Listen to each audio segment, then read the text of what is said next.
Welcome back to our second annual Cocktails and Crypto Spooktacular celebration. Ooh. This month, our episodes are filled with spine-chilling, fun, and ghoulish delights. Join us as we concoct eerie elixirs and share spooky stories. Gather your potion ingredients and cocktail glasses because things are about to get frightfully fabulous. On the docket today, well, of course, a ghost story, or 10. Welcome to Capers and Cocktails, a true crime podcast that doesn't take itself too seriously and gives you something to enjoy while you listen. The following content may be disturbing to some. Discretion is advised. If you're enjoying one of our themed cocktails, ensure you're of legal drinking age and have fun, but drink responsibly. Nestled in the heart of the Ozark Mountains, Eureka Springs, Arkansas is a charming city known for its steep, winding streets and well-preserved Victorian architecture. With a population of just over 2,000 residents, this tiny town boasts a rich history and a unique character. Often referred to as Magic City and Little Switzerland of the Ozarks, Eureka Springs was once a bustling Victorian resort town famous for its healing springs. Today, it continues to attract tourists with its quaint charm and storied past. The Crescent Hotel, located at 75 Prospect Avenue in Eureka Springs, is a historic landmark that opened in 1886. Designed by Isaac S. Taylor, the hotel was intended as a luxurious resort for the wealthy elite. Indeed, it was dubbed the grandest resort in the Ozarks. But despite its grandiose beginnings, the Crescent quickly became difficult to manage and eventually fell into disrepair, which, if you can see how big this place is, you can actually probably imagine how it was just probably too big for the era, at least in its location. In 1908, the hotel found new life as the Crescent College and Conservatory for Young Women, which operated until 1924. The building later reopened as a junior college in 1930, but closed again in 1934, after which it served as a summer hotel. In 1937, the Crescent Hotel was bought by Norman G. Baker, a millionaire inventor and radio personality who converted it into a hospital and health resort. Norman, who had no formal medical training, claimed to have discovered cures for various ailments, including cancer. He was known for his outspoken criticism of organized medicine. After being chased out of Iowa for practicing medicine without a license, Norman brought his operation to the Crescent, where he touted the healing properties of the local spring water. The colorful mailers and brochures he sent out refer to the area as the Switzerland of America, under the motto, "Where sick folks get well," and he promised that cancer was curable without the knife or radium or X-ray. Alcohol, glycerol, carbolic acid, pulverized watermelon seed, maize, and clover leaves made up Formula 5, which was Norman's alleged cure for cancer. He would inject it up to 7 times daily into the cancerous area. The problem was the medication and the doc were both quacks. Unfortunately, he made $10 million off the backs of desperate people before his tenure ended in 1940 when he was convicted of mail fraud, because of those fancy brochures, and he was imprisoned for 4 years at Leavenworth, but not before a fair amount of people died under his care. The hotel passed through various owners and faced significant challenges, including a near destruction by fire in 1967 until it was purchased by Marty and Elise Roenick in 1997. The Roenicks invested in a comprehensive restoration, bringing the Crescent Hotel back to its former glory. But this is a month for hauntings and happenings, am I right? So let's get out of the storybook and into the shadows. When Marty and Elise Roenick purchased the Crescent Hotel in 1997, they inherited a property steeped in paranormal lore and a century's worth of ghost stories. Unlike many hotel owners who might shy away from such a reputation, the Roenicks embraced it. It's not really clear if they themselves believed the building was haunted, but they aimed to restore the hotel as a premier destination spa resort, while also exploring the claims that the 1886 Crescent Hotel was America's most haunted hotel. After all, ghost tours can make a pretty penny, and they were nothing if not entrepreneurs, those Roenicks. See, they had heard some tales of some things that had happened throughout the hotel's over 100-year history. And once the hotel was restored, strange things started happening related to those tragic events. Michael, an Irish stonemason who fell to his death when building the hotel, was seen to be hanging out in room 218. Theodora, a cancer patient, was known to be seen fumbling for her keys outside room 419, as well as tidying up for guests when they left the room. Brecky has been seen throughout the hotel, often bouncing a ball. He was the 4-year-old child of Richard and Mary Breckenridge Thompson, who died in the hotel due to complications from appendicitis. Dr. John Fremont Ellis, the hotel's in-house doctor around the late 19th century, has either been seen or his cherry pipe tobacco is smelled near what was his office, which is now room 212. And not to be outdone, Morris, the famed hotel cat, who was known as the hotel general manager for 21 years and later buried on the hotel property, is regularly seen and heard. The Roenics hired 2 mediums to come do a reading of the hotel. Jack Moyer, who was the hotel's general manager at the time, would say, quote, "I clearly remember Carol Heath stating that he had discovered a portal to the other side for those who are on the same frequency. I remember asking myself, what were we thinking trying to explore this unexplained world? But after more than a decade of working around the paranormal, I now assuredly recognize how many people truly connect to the spirits here at the Crescent. And there is a new and specific reason why." End quote. His reason? Well, the ghost tour manager of the hotel, yes, there's a ghost tour manager, began to experience something very specific on the tours he led. This phenomenon he experienced causes guests to suddenly turn pale and faint, often falling against the wall before sliding down. Although the loss of consciousness is brief and recovery is quick, it's always at the same tour stop, with no reasonable explanation. Then the ghost tour manager described the location to Jack, and it was the area that had been identified as a portal more than a decade before by one of those mediums. Strange, right? Also, they realized this so-called portal was directly above the morgue located at the bottom level of the hotel.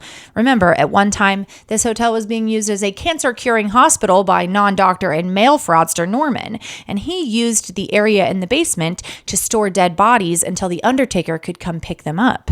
And in fact, according to ghost tour manager Keith Scales, what makes the fainting phenomenon, quote, legendary is that it seems to rise up in a vertical plane from the notorious Norman Baker's morgue, end quote.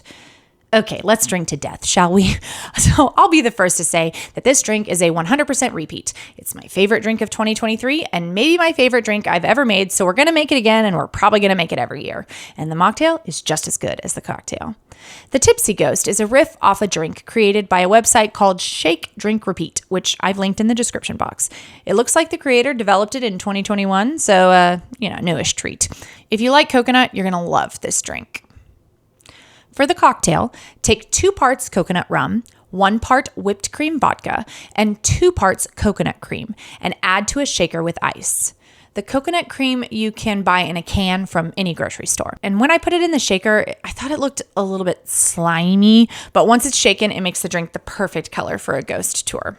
Speaking of shaken, shake those ingredients very well and then strain over fresh ice and top with lemon lime soda of your choice. I use Sprite.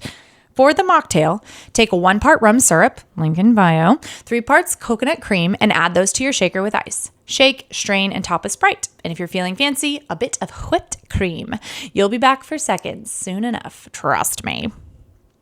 Personal accounts, orb sightings, and other strange photos continue to trickle in about the Crescent Hotel, supporting the spectral tale and the paranormal mythology. A couple staying on the first floor near the governor's suite had an eerie experience where on their second night, they slept with just a sheet covering them. The husband woke up drenched in sweat, realizing that someone or something had tucked them in with a comforter. This happened 3 more times that night. 2 guests who checked into room 221 one early spring afternoon met a man dressed in an all-black Victorian-style outfit as they left the elevator on the second floor. With a smile, he asked if they needed help finding their room. Assuming he was a hotel employee, they accepted his assistance. The man led them to room 221, unlocked the door, and pushed it open. As they entered, he stayed outside the door, smiling and tilting his head from side to side. One guest realized they hadn't tipped him and turned around with some cash, but the man had vanished. Confused, the guests relaxed in their room for the rest of the day. When they tried to re-enter room 221 that evening, the door wouldn't open. They went to the front desk, where they learned they had been given the key to room 321. When they described the man who let them into room 221, the staff revealed that no one matching that description worked at the hotel. These experiences and more have led to a downright frenzy around the haunted hotel. The Eureka Springs Paranormal Weekend is an annual gathering at the hotel that brings together amateur and professional paranormal investigators, ghost hunters, for overnight hunting in the pursuit of answers. Due to the overwhelming amount of paranormal evidence and the high number of amateur investigators interested in the topic, the Ozarks Paranormal Society's Dave Harkins and best-selling author Larry Flaxman decided to split the weekend into 2 weekends. Larry had this to say about the hotel, quote, "The rich history of the Crescent Hotel, including the unscrupulous acts of Norman Baker and the physical, emotional, and mental pain of his cancer patients who occupied the Crescent during its time as a hospital, has left an indelible mark. Hauntings are common in locations where there has been extreme trauma and tragedy, and the long history of tragedies at the property has lent itself to producing an environment highly conducive for paranormal activity and making the Crescent Hotel America's most haunted hotel." End quote. A full-body apparition was caught on tape during the 2021 Paranormal Weekend using a ghost hunting technique called laser grid, which emits pinpoints of light. This brought evidence of the haunting to the forefront.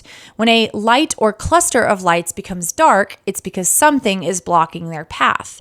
The snapshot was captured in the Crystal Dining Room when an amateur investigator was conducting an inquiry. Evidence has now been found to support the numerous reports of a person sitting on the windowsill, seemingly waiting for someone. Now, I'm no expert, but I've seen the photo and it doesn't really look like what I would call a full body apparition. But I'm a healthy skeptic. If you're watching on YouTube, you can see it for yourself. Or you can go to the links in the description box to check it out for yourself and you tell me what you think. Elise Ronick remains the hotel's current owner after the death of her husband Mark 15 years ago. In 2016, the Crescent Hotel was listed on the National Register of Historic Places. Today, you can stay in the hotel using one of their special ghost packages where you can share a hotel with guests who checked out but never left. Oh my God. $450 will get you a one-night stay, a dining credit, a ghost tour, some mugs, and a ticket to the resort. But is any of it true? Jeff McGregor, in an article for Smithsonian Magazine, says about the hotel, quote, "Every stairwell and landing is fraught. Every empty hallway feels crowded, and every room you enter feels as if someone just left. You are alone, but never alone here. And to the suggestible, to the willing, that's the point of the place. To be a little frightened by the supernatural. To feel alive in the company of the dead. In the dark, everything is a ghost story." End quote. And according to General Manager Jack, quote, "Whether there are portals to other realities here at the 1886 Crescent Hotel or not, no one can say, confirm, nor deny. It's all part of the mysterious, unexplained happenings of America's most haunted hotel." End quote. Thanks for hanging out with me. I know I've said this before, but I'll say it again and again. I have no interest in spending the night in a haunted hotel. God bless everyone who does, but my goodness, isn't real life scary enough without death getting in the way? Next week, I'm telling the story of some girls, and I do mean girls, who committed a Halloween heist to save the family home. And like I said already this month, Halloween capers are a difficult thing to find. So if you know of a good case that I could do next season, you can comment on any social media, or you can visit www.keepersandcocktails.com with the "and" spelled out, and I have a contact form you can fill out and it comes straight to me. I'd love any capers or hauntings that I can use for the next season of the show. I'll see you next week for our next installment of Cocktails and Crypts, a Spooktober celebration. Ooh. And remember, there are always alternatives to turning a haunted hotel into a thriving ghost industry, but I guess I don't know why anyone would want to do that.